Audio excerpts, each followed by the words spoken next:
pas ke tahun baruan Raja Mutasim ngainstruksikan ka askari teh abri polisi. Abri, ada beberapa titik di negara kita yang sedang mengadakan hiburan. 1, titiknya belah sana. 2, sana. 3, sana. Dengan demikian, kerahkan semua prajurit supaya amankan di berbagai titik-titik hiburan. Silakan laksanakan. Siap dan Panglima mengatur strategi ke anak buahna supaya sana sekian personil, sana sekian personil, sana sekian personil. Hati-hati caranya, tak diberi untuk mengamankan negara. Berangkat. Panglima ngontrol. Dan Panglima mah teu nyahoan Medan. Atuh teh nyahoan Panglima mah di mana Pasar Kemis teh nyahoan, di mana Cikupa teh nyahoan, ya Panglima mah di ditu bae di luhur. Tah mah biasa bae bangsa Kurawa. Prajurit dihandap, bos disebar supaya ulah uruhara. Panglima ngontrol, begitu ngontrol nyana teu nyaho di mana ieu nu sabenerna ngan aya bae sket. Didinya teh aya ta petunjuk jalan denah kadi oh iya hiji nu belah dieu. Kulantaran rasa ragu aya aki-aki didinya teh ditanya, "Ki, di mana tempat hiburan, Ki?" Tempat hiburan di mana ya, Ki? Ieu kan tahun baruan, Ki. Tempat hiburan mata pengkolan didinya aya imah aki belah hareupna didinya aya ngeplak eta tempat hiburan didinya. Ya terima kasih Ki. Ya begitu sesuai jeung petuduh aki-aki pengkolan aya imahnya na kaditu bener aya nu ngeplak. Sial kuburan ieu mah. Cak Panglima aing deuk datang deui ka si Aki ngalojokeun aing teh nyaho aing Panglima meureunana. Datang deui ka dinya, Ki. Bulan tempat hiburan di mana? Kan tadi geus dituduhkeun cak kana. Penggolan di dieu imah eta imah Aki, aya jalan ka belah dituna nu ngeplak eta tempat hiburan. Tama kuburan Ki. Eta. Tempat hiburan masa kuburan. Caknya etalah tempat hiburan nu paling indah. Nikmat lamun geus ka kuburan, sangkilang di luhurna ge geus dimat komo ka handap. Ngaco si Aki. Manya kuburan tempat hiburan. Sakali deui Ki. Kula ieu adalah Panglima keur ngatur strategi untuk keamanan. Geus dibagi sekian personil. Nah, kula ieu teu nyaho ieu. Jejak arahna ieu ka mana ieu? Tempat hiburan camat Ki di daerah dieu. Eta tempat hiburan. Ulah macam-macam Ki kayak ditampilin. Kugu eta buaplok. Alhamdulillah cak si Aki. Makarak ditampilin alhamdulillah cak Panglima.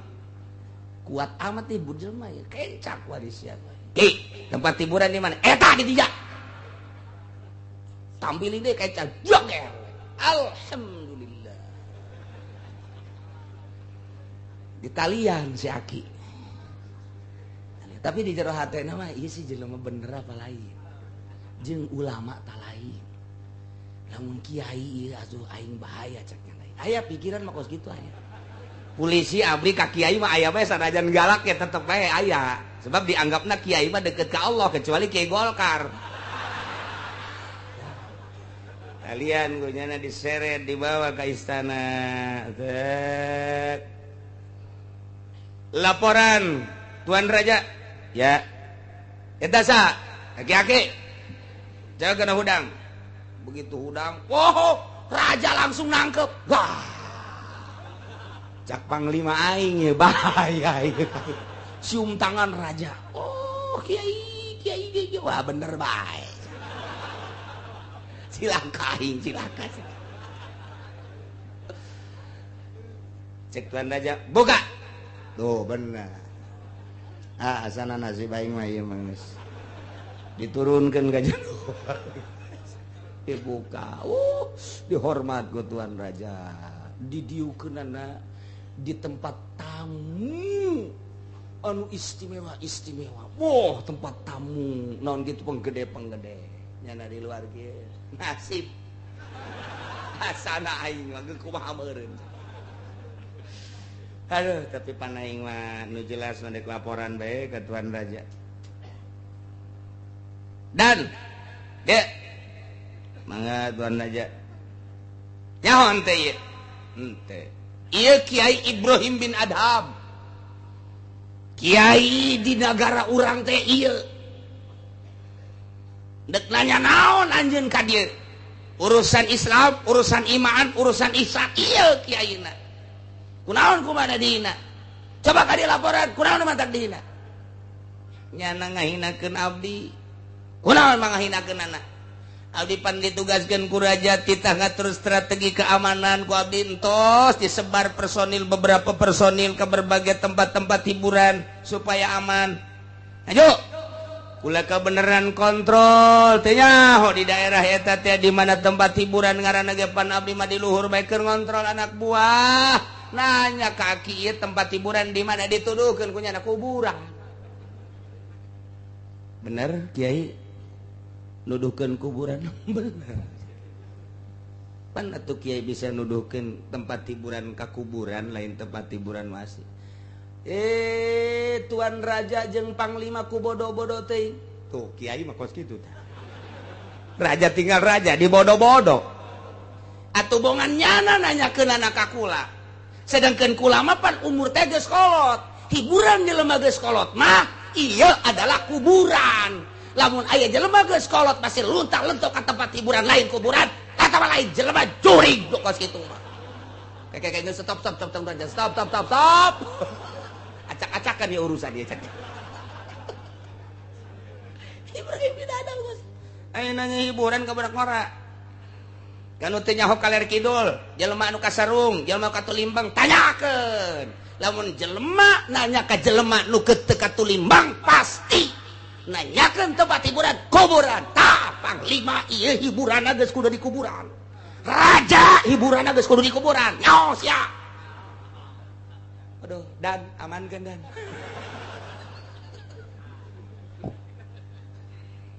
Tapi asup ke jero hati Tuan Raja. Oh, jadi jelema kolot bagus teu layak hiburan rarame. Hiburan nu kolot mah geus kudu ka kuburan. Hiburan teh geus macam-macam. Tah, jadi nasihat seorang ulama anu ikhlas, nasihat seorang waliullah anu ikhlas. Teu pamrih dekasa sebab naon? Eueuh unsur hayang di alam, eueuh unsur hayang dibere, sekalipun raja keur kasarung jeung katulimbeng mah luruskeun itina. Panglima perang kasarung tuduhkeun ieu teh. Ngan ieu mah caritana nuduhkeun jalan ka Allah. Masa sih kudu make hiburan-hiburan? Tahun baru lain ngadoa ka Gusti Allah hiburan. Ieu ngaranna jelema katulimbeng. Lamun di lembur urang tahun baru lain ngadoa ka Gusti Allah katulimbeng. Cenah eta mah Ki Haji katulimbeng. Cenah eta mah pamarentah patulimbeng, bin katulimbeng. 3 kali bin tah mah geus. Katulimbeng di Indonesia kuari tahun baruan lain ngadoa ka Gusti Allah tahun kaharep mudah-mudahan dibere jembar segala rupana urusan rezeki kahirupan sehat dan lain sebagainya ditingkatkan ibadah lain ngadoa kos kitu hiburan. Nah di Indonesia teh camat mun ngayakeun hiburan tahun baru camat katulimbeng, lurah mun ngayakeun hiburan lurah katulimbeng bin sabaraha bin eta katulimbang lain cakula cak Ibrahim bin Adham dina dongeng supi na kos kitu ulah katulimbang cenah hirup mah atuh geus kolot mata hiburan teh ka kuburan. Cek Raja Mu'tasim teh ke maksudna ka kuburan teh hiburan kumaha dek geus kolot mah dek ka mana deui mun lain ka kuburan sedengkeun di kuburan kapanggih jeung Allah kapanggih jeung nikmat kubur. Di dunia mah urang kuari salat, di kuburan mah teu kudu salat. Di dunia mah urang kudu maca Quran, di jero kuburan mah teu kudu. Di dunia mah kuari kudu puasa, di jero mah geus teu kudu. Berarti kan urang teh terhibur di jero kuburan teh ku kaindahan-kaindahan kuburan. Tah nu geus kolot tah kudu boga pikiran kos kitu, raja. Amankeun. Bahaya ieu mah. Ngamuk bahaya nu kos kitu. Cek Raja Mutasim Kiai geus lah ulah loba omong ku imah dibere bingkisan bae nya bawa ka imah geus ulah loba omong hiburan mah hiburan atuh kami anu karolot di dieu geus teu kudu hiburan mama mah di itu di imah bae geus naon dia bingkisan naon hah gede apa leutik itu kan pun gede leutik ya leutik teu hayang aing teu beli mobil teh mah kos. Fortuner. Tah kan bloon eta ge kos gitu tah. Tapi Ibrahim bin Adham haram kura nganasehatan raja. Nganasehatan panglima kudu nyokot hadiah haram. Beusi nasehat kula diojol jeung nasehat jeung hadiah haram kula mah. Kuari ulah coba-coba nasehat kula diojol jeung hadiah kula. Titik kula mah dek balik bae. Lantaran kula ka dieu diseret, kula seret deui ka ditu. Ulah sakur raja ulah. Aya tuh banyak seret deui. Sakumaha aslina bae kula mah geus pokona. Henteu ieu mah neuk dibawakeun kuda nu pangbagusna dianterkeun ka panglima, sadiakeun kuda teh hayang. Teu hayang lantaran ngahormat teh kuari teh lain ti awal sebab kuari bagus jauh bahwa ieu teh kudu dihormat ai kitu mah berarti rakyat teh rakyat lu teh dikayahokeun ku raja mah tilok dihormat raja blon wah malik deui bae ka aing mun deuk kahormat deuk nu wau ngaran-ngaran raja hormat tuh kos kitu mah ieu bagus kanyawan karak dihormat deuk kanyawan teu dihormat atur rakyat nu sejen meureun bahaya geus cak raja gesak raja tuh gara-gara sia si panglima apalah ya nasihat cek kan gas kula mah hadiah moal diojol nasihat kula jeung hadiah dek dipersilahkeun make kendaraan bagus teu hayang ka ulama mun teu daek nyeret kula mah dek lempang bae balik ka ditu henteu kula mah dek balik wah kajen teh disadiakeun kendaraan bagus tetep lantaran awalna teu bagus ye lamun awalna dihormat kemudian dipapageun balik lagi dipapageun oh masalah kula mah geus moal robah tapi awalna ieu kos kieu geus sayang kula mah ulah balik kula mah wassalam tinggal raja bae jeung panir sia-sia cie atuh kula mah teu ya di jalan kapanggih deui jeung wakil panglima stop berani-berani jelema cumplang-campling kieu ka istana. Istana mah teu meunang didatangan ku jelema cumplang-campling kieu. Kudu make bintang, minimal bintang 7, puyang-puyang sia. Nya nama cicing. Saya abdi hamba Allah. Hamba Allah aya ngaranan sa. Hamba Allah bae. Sakali deui awas. Awas sakali deui, awas. Hiji, dua, katilu teu ngajawab nu bener, nista maja utama. Sikap. Teu nyaho ye wakil panglima. Saya abdi hamba Allah, talian deui. Talian diseret deui ka istana. Lapor. Ya, cek Tuhan Raja. Abdi mau sakitan. Saya teu beres si jelema. Ya bau dangkeun begitu datang yo kiai deui bae cak panglima sia ka wakil kunaon diseret eta emang kunaon kagak balik ti dieu nang nyeret aing aduh cek mana aja ke aya perihal naon deui nangtung dio ke lapar coba lapar tah kunaon ieu mantak diseret abdi menghormati tuan raja jeung istana sebab ieu kaluar ti istana teu layak jelema kos kieu pasti ieu jelema edan wah ajo tetep kula untuk mengangkat martabat raja jeung istana demi bangsa jeung negara. Wah. Teu meunang sambarangan nu asup ka istana jelema cumplang-campling ge, tapi tetep ku kula ditanya saha nyana ngomongna hamba Allah.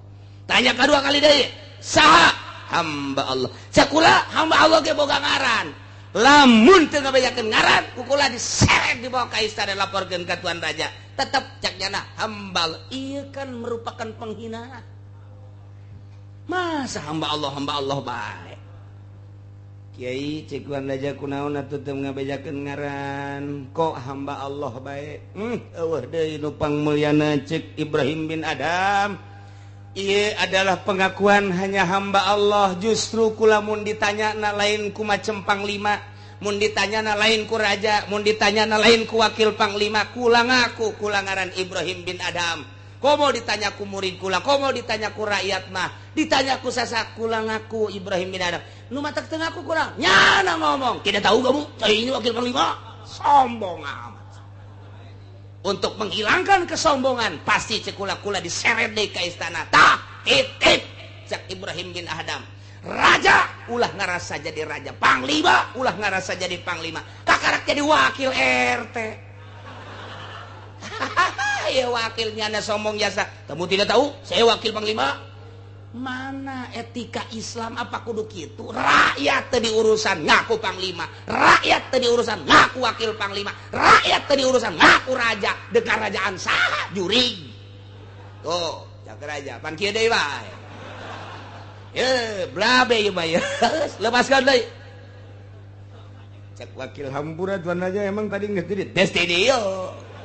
Tadi sanu nyeret panglima, tuh sia kan. Silih salahkeun panglima jeung wakil. Geus balik deh, balik Ibrahim bin Adam. Tinggal raja, panglima jeung wakil. Urang kumaha ye geus kieu ye. Urang dinasehatan ban lain dinasehatan teu mah dicarekan ngaranna. Atuh terserah raja cak panglima teh. Berarti urang di mata rakyat teu bagus. Berarti urang di mata rakyat sombong. Berarti orang di mata rakyat iya aduh takabur, ujub. Nah iya kudu kumaha coba orang perhatikan negara orang, rakyat orang supaya kondusif deui. Yang capek ngadenge kondusif. Di koran kondusif, di TV kondusif. Komo orang Golkar mah negara kita alhamdulillah kondusif. Bau hitut aing mah ngadenge lagi kondusif.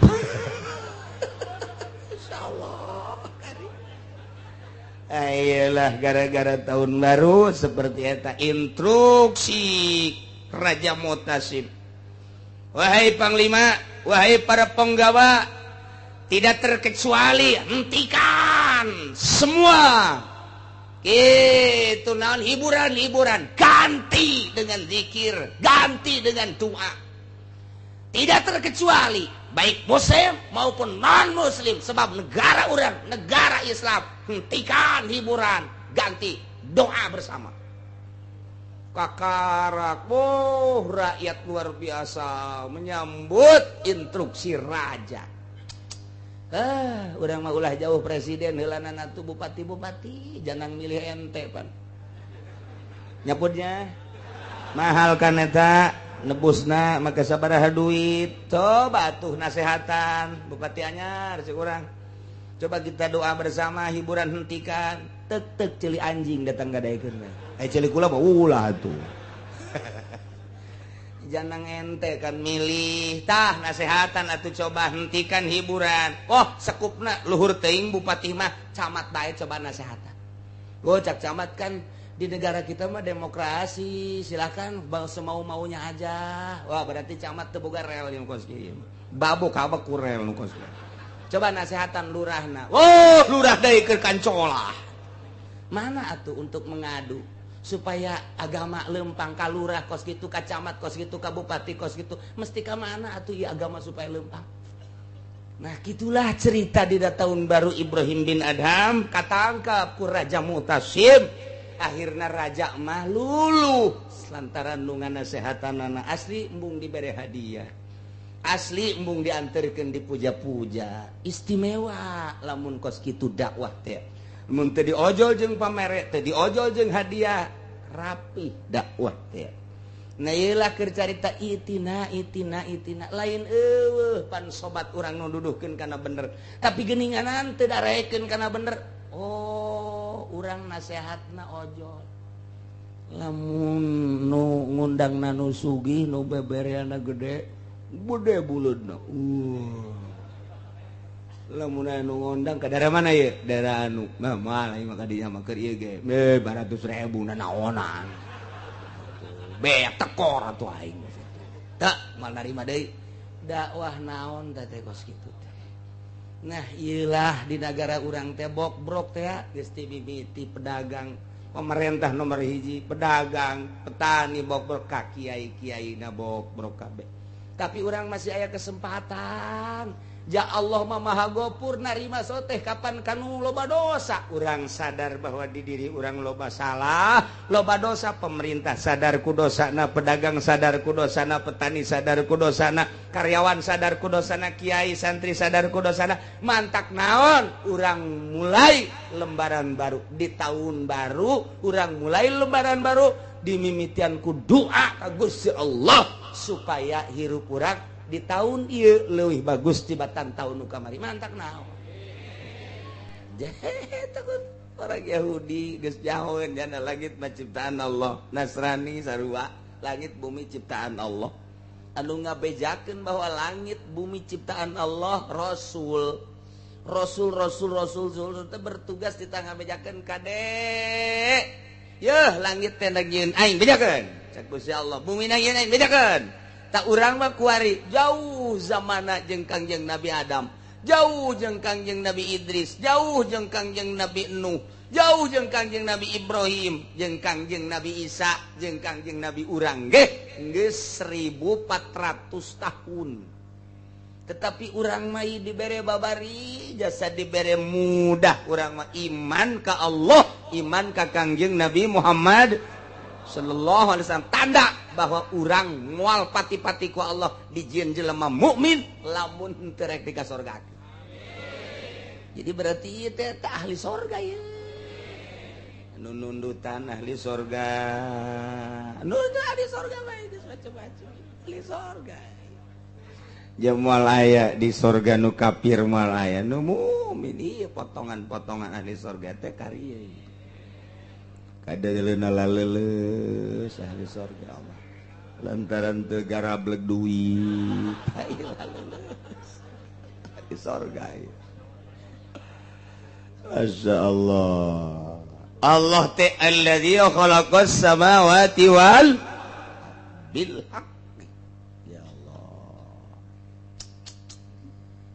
Doman teh lantaran dadamelan Allah tuh kumaha Allah bae. Makhluk nage atuh Kangjeng Nabi ya Kangjeng Nabi nage dadamelan Allah langit bumi dadamelan Allah cek Allah tayap ka dieu gerage Muhammad ka dieu ka mana mun cek diomongkeun mah ka dieu ka luhur langit ji atuh pan luhur langit mah ulah nyaritakeun luhur sapirana ngieun aing cek Allah teh geura ka dieu bae carana ya ku aing dikiriman Jibril tah make buruk datang ke Baitul Maqdis. Tidinya bawa ku Jibril, bawa naik. Plak. Masya Allah sakit bisa naik ke luhur langit, bisa turun deui. Ya Allah, bari papanggihan.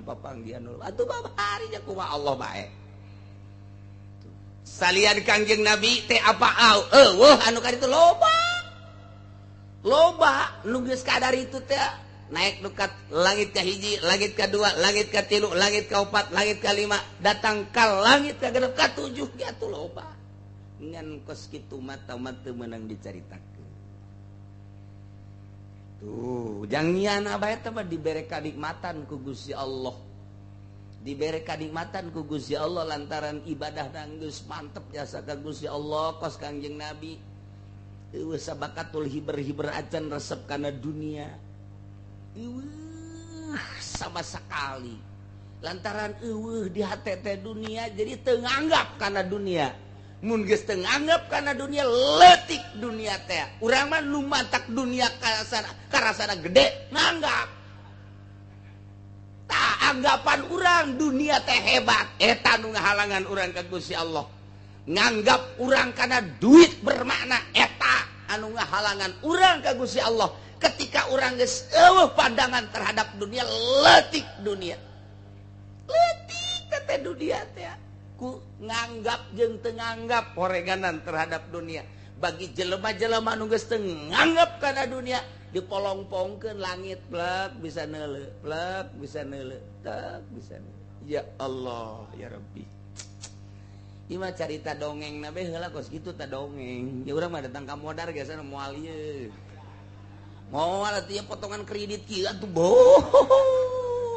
budak kadanan ku teresep jasa kada dunia ulah-ulah ngeridit atuh mamala tamat cilaka ya Allah ya Rabbi moal kebel hirup di dunia kunaon dibobolokotan ku paharaman rugi amat atuh Masya Allah karim